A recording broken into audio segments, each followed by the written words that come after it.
everybody. Today we are looking for something that I believe to be the rarest weapon in Terraria. It is known as the Arkhalis, and it is extremely rare not because it has a super low drop rate or anything like that, but just because you can only find it in specific places. And if you don't happen to ever find where this sword is located, then you have absolutely no chance of ever seeing it. If you do know where it is, there's still about a 3.3% chance of actually getting one. So that means you could look 33 times and still not even find one, because that's the way that chance works sometimes. Now I know what you're thinking. Hey, 1 out of 33. I like those odds, that's not bad. But keep in mind, this isn't a drop rate we're talking about. This is an actual location that we have to find, and I'll show you how to find it later. The Arkhalis is based on a weapon found in Castlevania Symphony of the Night. That is one of the best games in the Castlevania series, and it is also one of the best weapons in that particular game.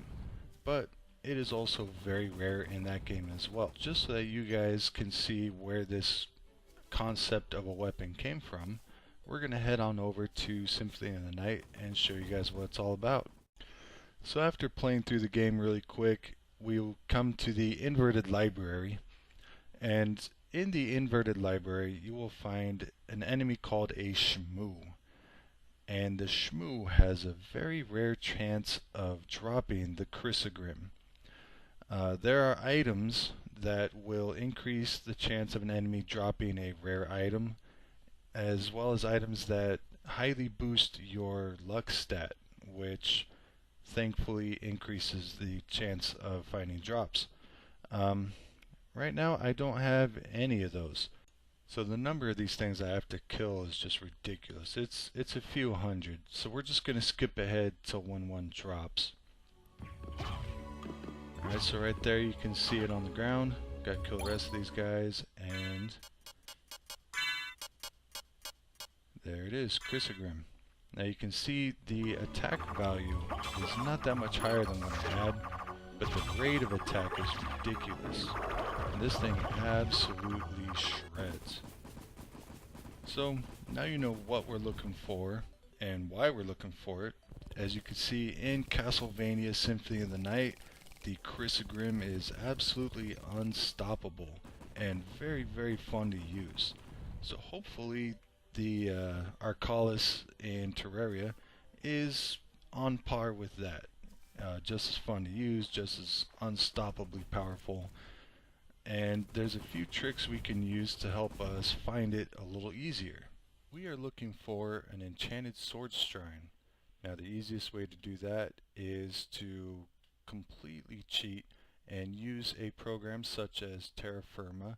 A link will be in the description below. And this will show you your entire map so you can see exactly where things are hidden. Now this is our origin of the world, and an enchanted sword shrine cannot spawn within about 20% left or right from your origin. So we need to look a little bit to the right, and it will also not spawn underneath anything that's not like considered the forest biome.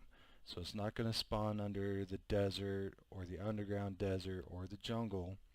So, and this is the ocean, so the only place left that it could be on the right half of the map would be in this little patch here, and I'm not seeing one. So we're going to check back over here to the left side of the map, and sure enough, there's one right there. It's not going to spawn under the ice and the corruption, or it could spawn very close to the dungeon, which is usually a good place to start your search. But cheating using an outside program, we can see this is what we're looking for. It has a distinct kind of croissant shape to it. It's a little ways underground, not quite to the caverns, and it has a small chimney that extends towards the surface. Now sometimes this chimney will go all the way through the surface of the world, and that's a dead giveaway. Anytime you see that, you want to start digging down from there. But other times it's just far enough below the surface that you wouldn't notice it just from passing. So if you're not interested in cheating, then the best way I've found to locate these enchanted sword shrines is to use the meteor staff.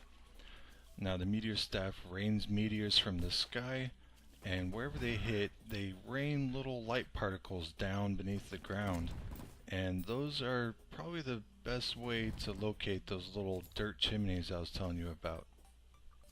Now I should point out that the meteor staff is a hard mode weapon, so by the time you have one of these things, the Arkhalis is going to be considered weak compared to what you have.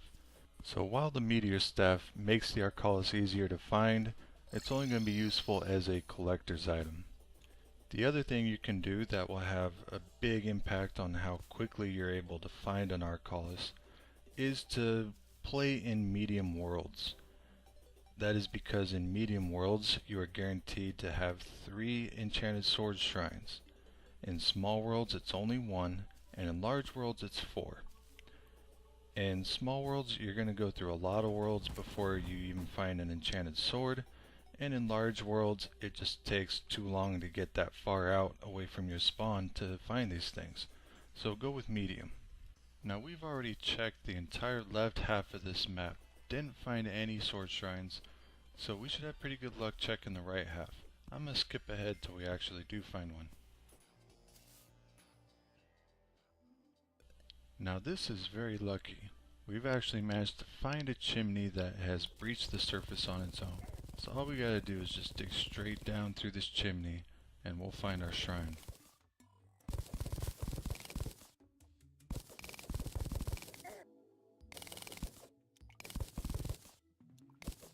So now we can see that distinct croissant shape with 2 pools of water on each side and a little sword in the middle.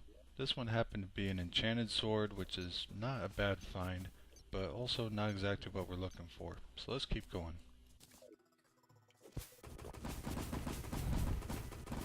And right there we could see the chimney flare up from the light particles. Otherwise couldn't really see it from the surface. So again, we'll just dig down and see what we find. And you can tell by the graphic that that one is a fake. So no luck this time.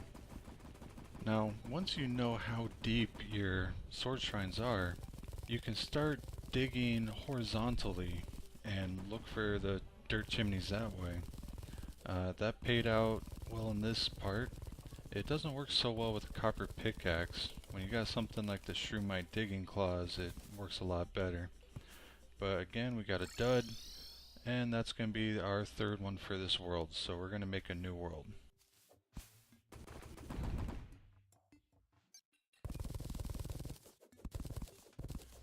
So this is the first sword shrine that I found in this new medium world I created.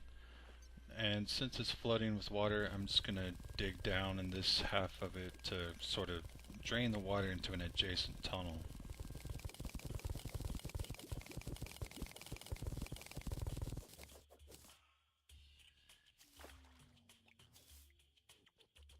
So now we can see the sword, we can see that it's real, and there it is, there's the Arkhalis. Our 4th try and we got it. That's extremely rare, but I am pleased nonetheless. Let's have a look at the stats real quick. The damage is 20 melee, which is pretty mediocre for normal mode weapons. The knockback is 6, which is gonna hold things in place but not really get them out of your hair. The use time is 24, which is misleading. It refers to the initial use time of the weapon, and since this continually fires as long as you hold down the mouse button, the actual rate of fire is much higher than this. The velocity is 15, which seems strange for a melee weapon, but that's because of the way the sword works. Rather than swinging one big fat sword over and over, it's sending out dozens of projectiles at very short range very quickly.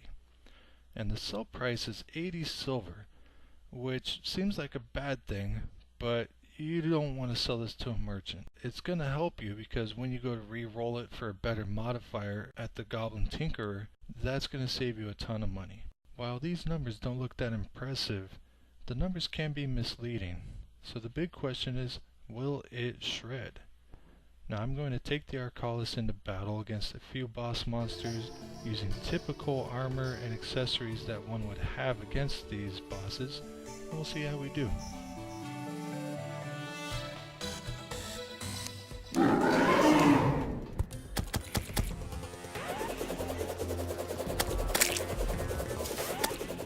Already we can see that the limited range of the weapon is giving me a hard time actually connecting with the boss, but it does rip through the smaller projectiles that's firing at me, and when I can actually get close enough to it, it's dealing a ton of damage.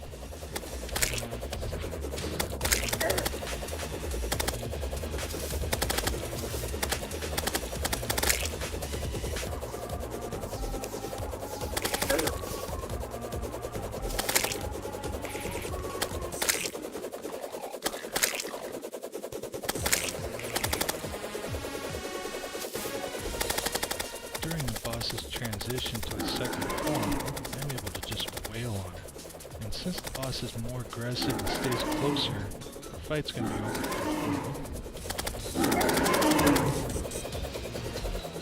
And that's it for the Eye of Cthulhu. Overall, I'd say it did pretty fair. Next up is the Brain of Cthulhu. Same armor, same accessories, same weapon and potion. Let's see how we do.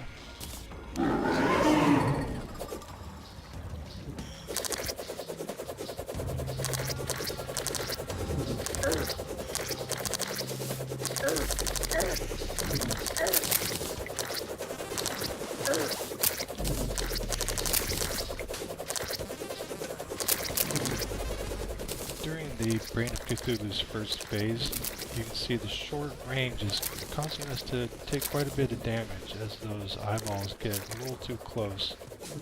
But other than that, we're able to kill those eyeballs pretty quickly, and we're able to handle more than one at a time, which is definitely a plus.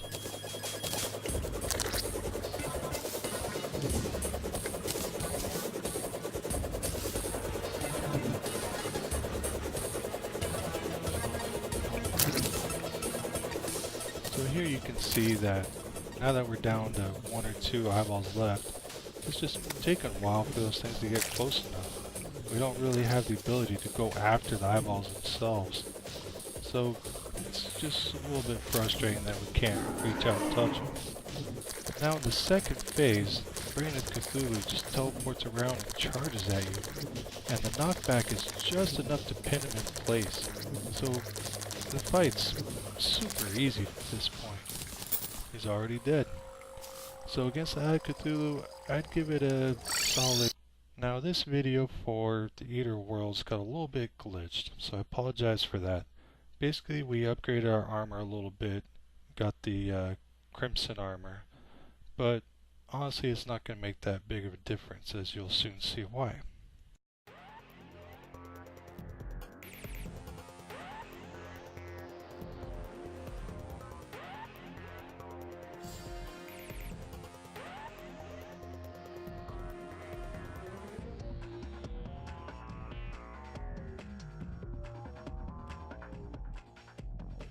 Right here you can see the damage output is good enough to kill the heads as they approach, and almost fast enough to just kill it outright before it can even reach you.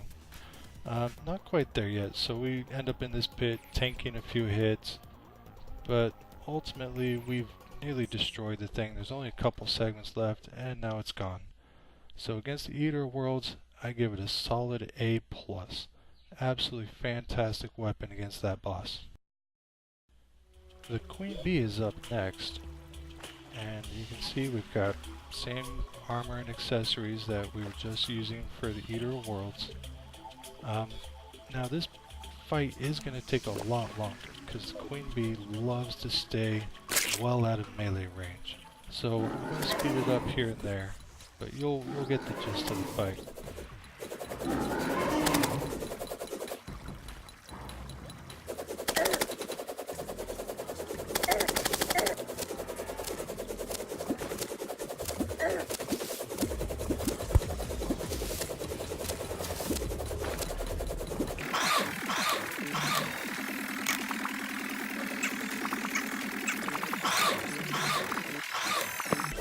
aside from a few lucky hits as we jump over it, this is the only time we can actually deal good damage. It's when it hovers and fires the bees at you that can be killed.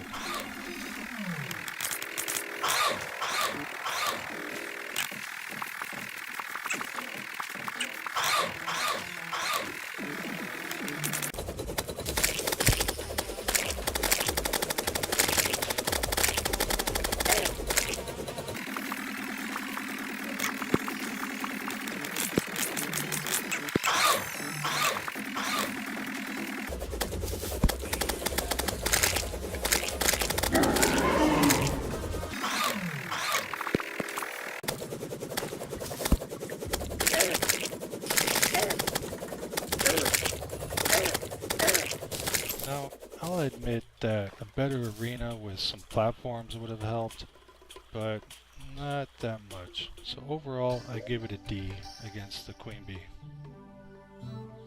Up next, we got Skeletron, and this is going to be pretty similar to the Queen Bee. Skeletron likes to keep his distance until the hands are killed. I think once those hands are killed, it'll be a cakewalk. But let's see.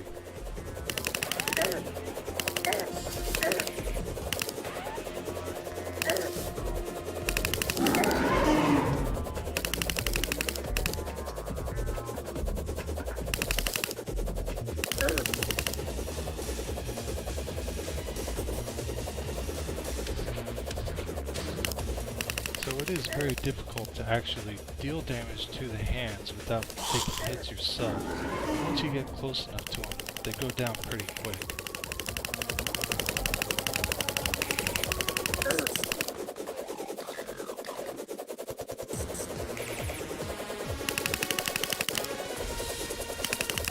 So now with both hands out of the way, we've only got the head left to do, and it's going to get stuck into this spinning, slowly moving towards you attack that it does. That's just going to make this fight super easy from here out.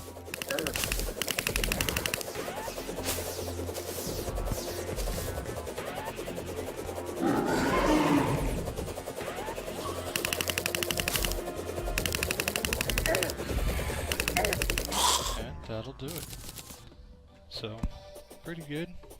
I'd say just because of the high damage output, I'd give it a solid B. Pretty good choice against Skeletron. While King Slime is an optional boss, it's still a good test to see how the weapon does. So let's check it out.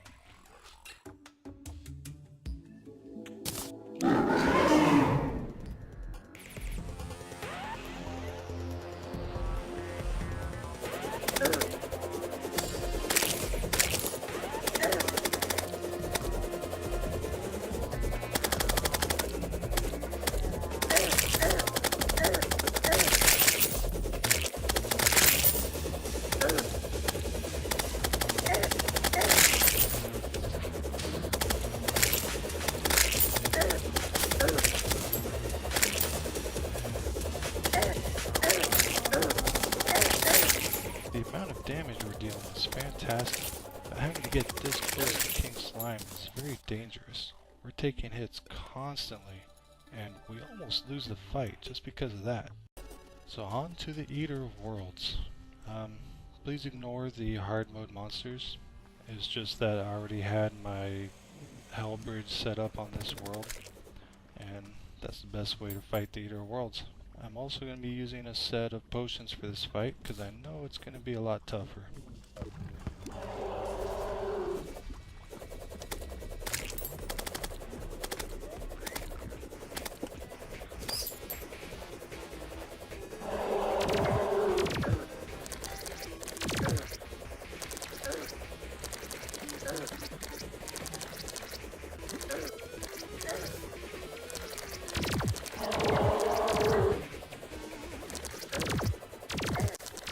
Weapon tears through the hungry pretty well.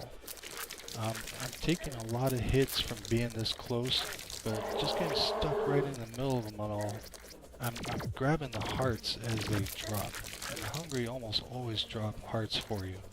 So the fact I took a lot of hits to kill them is not going to be a deal breaker. And now we're on to the wall itself. I'm basically just going to have to stay a few feet in front of it and continue to deal the damage. At this range, I'm completely unable to dodge its laser attacks, so it's just going to be a matter of time. Am I going to kill it before it's able to kill me?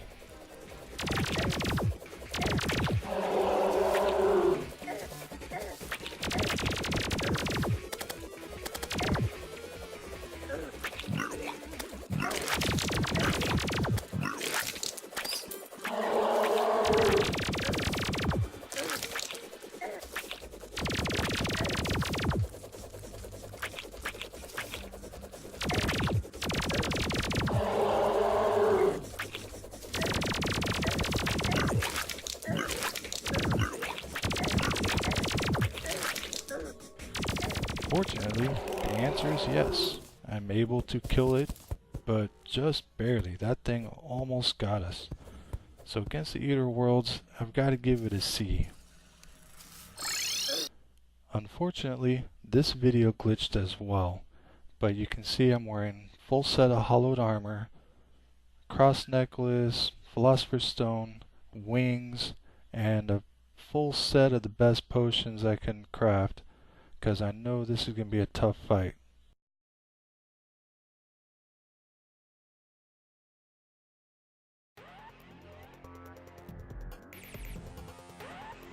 I chose the Destroyer because of the 3 mechanical bosses. This one's arguably the easiest, especially for melee characters.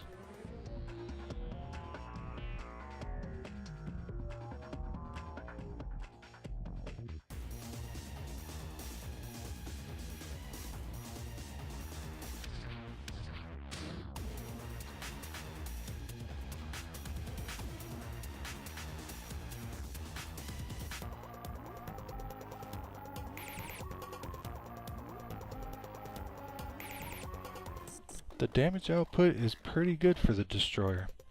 It's capable of taking out the little eye laser things that it generates, and when we are actually able to get close to it, it's dealing a constant stream of damage that's pretty impressive. However, being this close to the thing is making us take a lot of damage. Plus, when you're that close, you're not able to move at all, so we're taking almost every laser it fires at us right in the face. So, I don't know if we're going to be able to survive this.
One of the biggest problems I'm having in this fight is getting knocked around.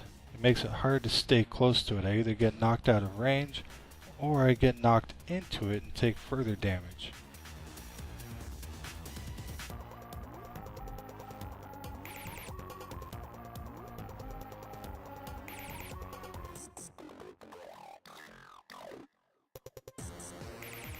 In the end, it dealt too much damage to us and we died.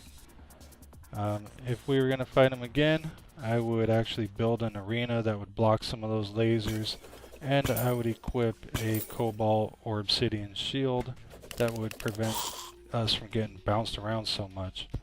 But there's much better options for fighting that thing.